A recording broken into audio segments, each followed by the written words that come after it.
তীরে এসে এখন আমরা তরি ডোবাতে চাই না। জাতীয় সংসদ নির্বাচনের দিনই একই দিন গণভোটের আয়োজন করা। আর ইতিমধ্যে আরেকটা প্রস্তাব এসছে জাতীয় নির্বাচনের আগে এবং সেদিক থেকে এমনকি নভেম্বর মাসের প্রথম দিকেই গণভোটের সেদিক থেকে আয়োজন করা। এটা একটা আলোচনা। দ্বিতীয়ত আলোচনা এসছে গণভোটে যে যাবার প্রয়োজন হবে এটাকে একটা প্রজ্ঞাপন দিয়ে, একটা অধ্যাদেশ দিয়ে, একটা সাংবিধানিক অর্ডার, নাকি জুলাই সনদ বাস্তবায়ন সংক্রান্ত কোনো একটা অধ্যাদেশ আকারে। দুটো বিষয় মূলত এখন আমাদের আলোচনার বিষয়। তার ভিতরে ইতিমধ্যে যতগুলো দল আলোচনা করেছেন তার মধ্যে একটা উল্লেখযোগ্য সংখ্যক দল তাদের যে বক্তব্যটা বেরিয়ে এসছে জাতীয় সংসদ নির্বাচনের দিনই একই দিন গণভোটের আয়োজন করা। এটা একটা আলোচনা।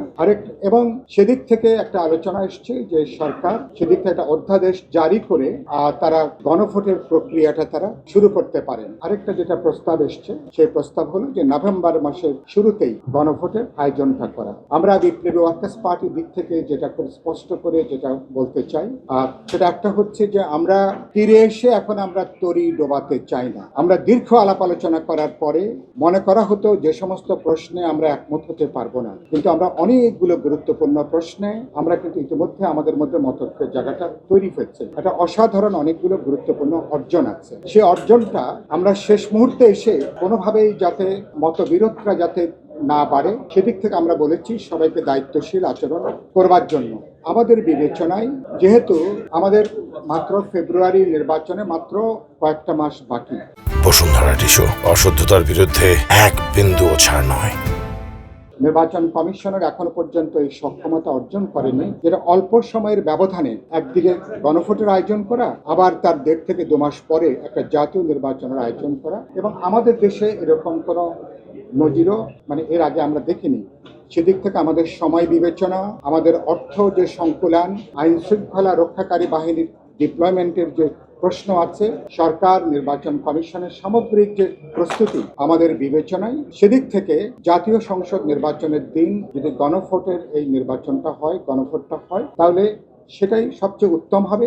এবং সেদিক থেকে বরঞ্চ একই দিন নির্বাচনের দিন যদি গণভোট হয় তাহলে কিন্তু গণভোটে ভোট দেবার হারটা এটা অনেকখানি বেড়ে যাবার কিন্তু একটা সম্ভাবনা আছে। আর এর আগে যদি আপনি বিচ্ছিন্নভাবে নভেম্বর বলি অথবা ডিসেম্বরে যদি গণভোটের আয়োজন করেন, সেই গণভোটে কিন্তু ভোটের 5, 10, 15, 20% ভোট কিন্তু নেমে আসতে পারে। সুতরাং তাদের এবং এটা দেশে এখন 12 কোটি 60 লক্ষের উপরে ভোটার। এই ভোটারদের একটা ধরুন যদি 80, 85, 90% যদি ভোট প্রদানের বাইরে থাকেন তাহলে এটাকে জনমতের যথার্থ প্রতিফলন হিসেবে বিবেচনা করাটা যাবে না। সুতরাং আমরা সেটা একটা গুরুত্বপূর্ণ মনে করি। তবে একটা আমরা মনে করি এটা কিভাবে এখন যদি আমাদের বিদ্যমান সংবিধানে গণভোটে যাওয়ার কোনো বিধান এই মুহূর্তে নেই, তাহলে এটা অধ্যাদেশ লাগবে। একটা প্রস্তাব বিবেচনা করা যেতে পারে, যেটা আমরাও মনে করি 2-1 দলের দিক থেকে কথাটা এসছে, যে আমরা একটা জুলাই সনদ বাস্তবায়নের প্রক্রিয়া সংক্রান্ত অধ্যাদেশ সরকার এই আকারে তারা যদি এটা অধ্যাদেশ যদি জারি করেন তাহলে আমরা প্রক্রিয়াটা শুরু করতে পারি।